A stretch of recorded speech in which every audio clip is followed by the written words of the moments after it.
What's the craziest thing you've heard someone say after they thought they had hung up the phone? Business conference call. The other side had asked some pretty stupid questions, but was still poised to do $1 meter worth of business with us. Thinking the call had ended, one guy in the room started calling them idiots and talking about how what they were trying to do was never going to work, etc. They didn't say anything else, but we all heard the sound of the other side disconnecting, and they later reached out and said they were going to go in another direction.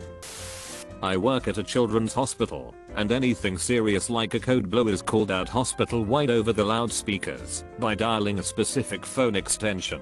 There's been a few times where someone hit the hold button instead of end call, and the whole hospital gets to listen to the hold music until someone catches it. The worst/funniest though was a couple weeks ago. Every single employee, parent, and child in my world-renowned children's hospital heard this poor guy scream the F word when he realized he was still on.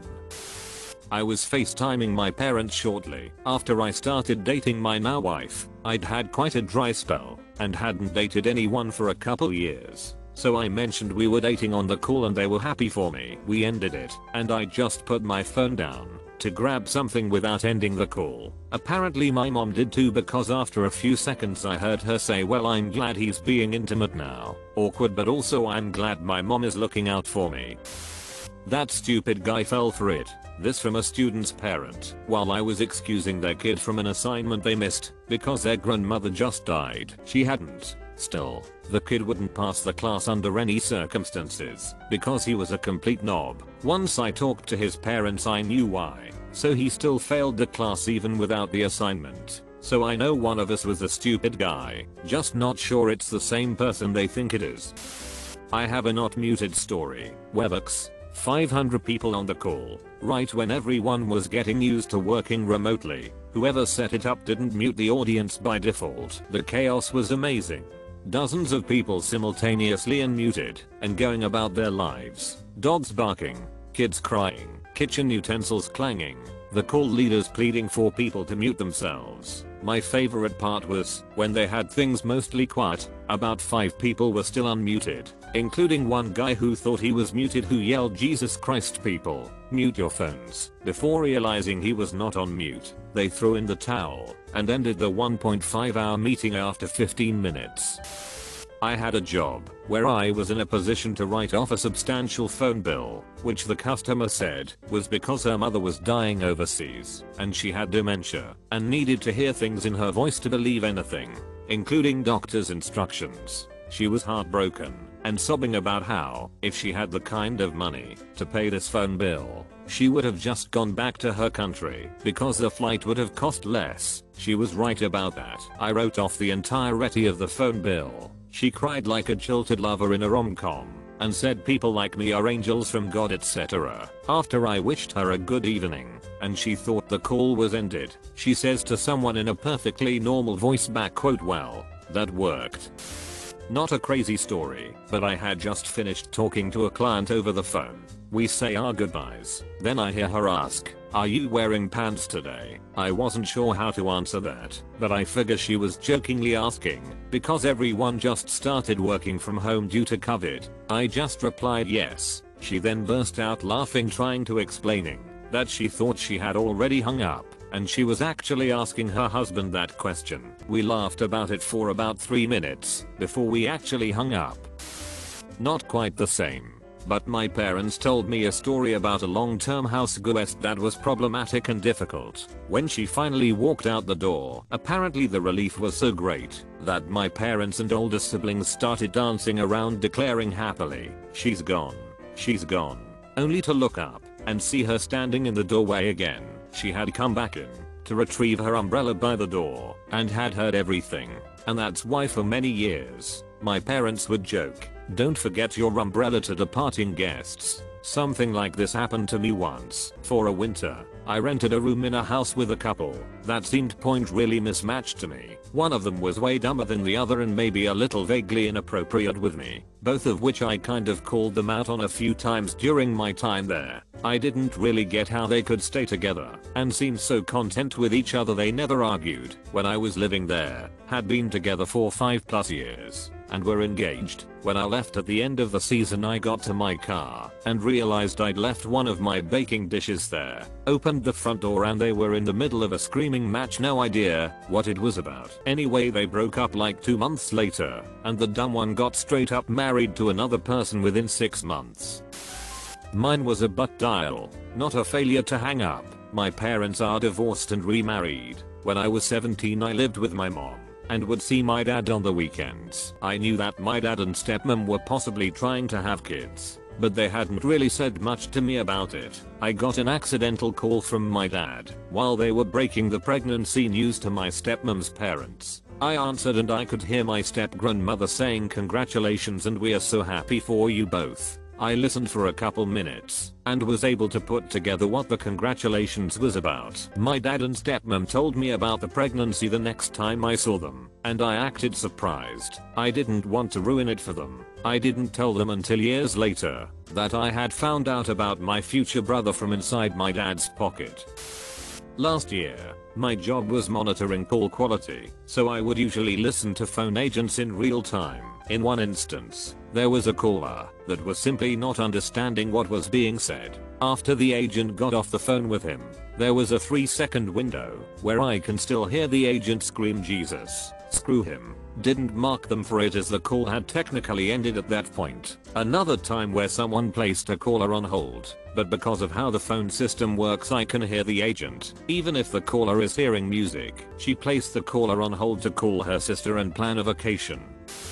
Not sure if this fits. I sat in on a remote interview. We were in the conference room with 2 screens, one showing the interviewee and the other showing us. Nearing the end of the interview I noticed my boss had seemed to develop an unusual neck spasm.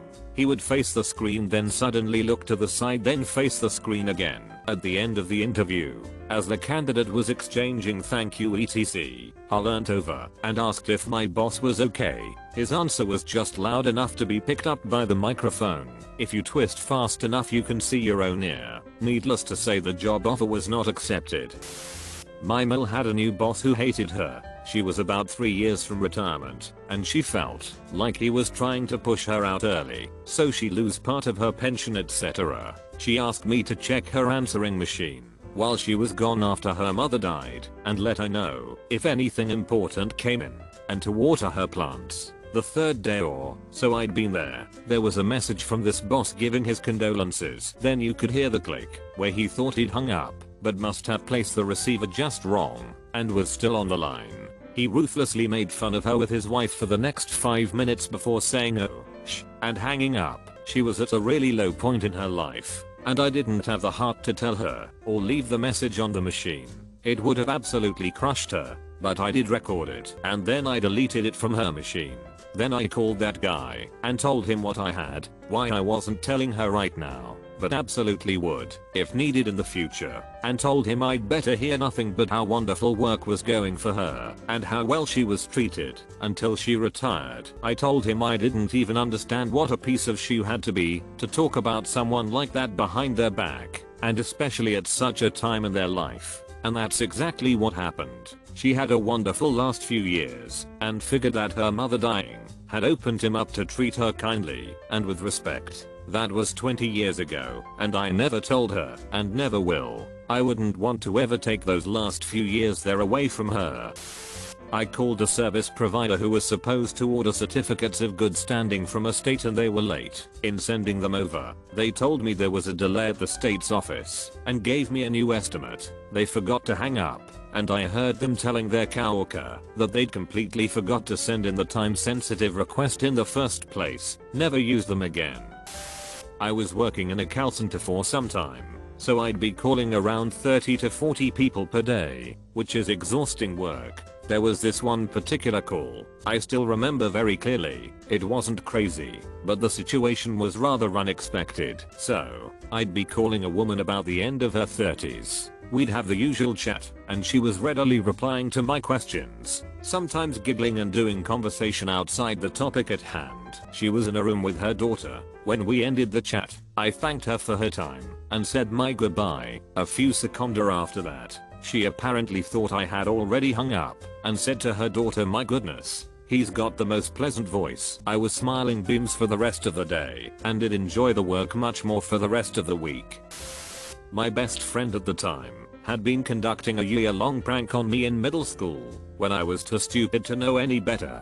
She claimed to have a brother that had seen me on campus and had a crush on me. She did a very convincing voice impression of a guy and would hand off the phone to her brother when I would call sometimes. She was living with her grandparents, while her other siblings, 2 sisters that were real and the brother that wasn't real, lived with her mom. So when I went over to visit, I never saw him and never suspected a thing.